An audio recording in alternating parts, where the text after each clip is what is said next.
عمران نے تھا احمد مختار کو پالا، سرکار نے پھر حیدر کرار کو پالا، کرار نے حسنین سے شہکار کو پالا، ہر دور میں سردار نے سردار کو پالا۔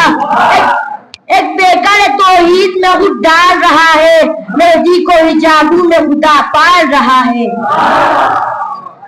نحمدہ و نصلی علی رسولہ الکریم، اما بعد، جاء الحق وزهق الباطل ان الباطل کان زہوقا۔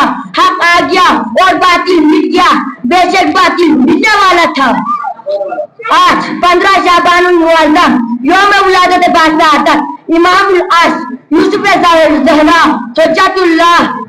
حجت اللہ صاحب اليوم قائم آل محمد منتظر مہدی امام محمد مہدی کی مناسبت سے عید مبارک پیش کرتا ہوں۔ معزز سامعین، حضرت امام مہدی عصمت محمدیہ کی 14ویں اور امامت کی 12ویں چراغ ہے۔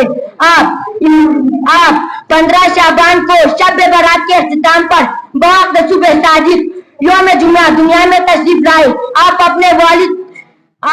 کے والد ماجد امام حسن العسکری اور والدہ ماجدہ حضرت نرگس خاتون تھے۔ آپ اپنے آبا و اجداد کی طرح امام، معصوم اور افضل کائنات تھے۔ آپ کے بارے میں حضرت محمد فرماتے ہیں، امام مہدی میرے خلیفہ کی حیثیت سے ظہور کریں گے۔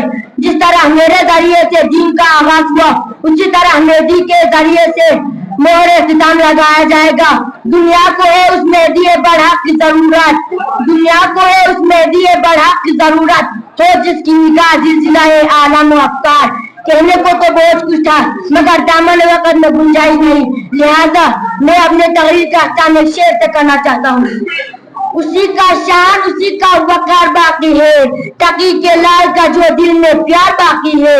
وہیں سے آئے گا مہدی جہاں سے آئے علی، وہیں سے آئے گا مہدی جہاں سے آئے علی، اسی لیے تو حرم میں درار باقی ہے۔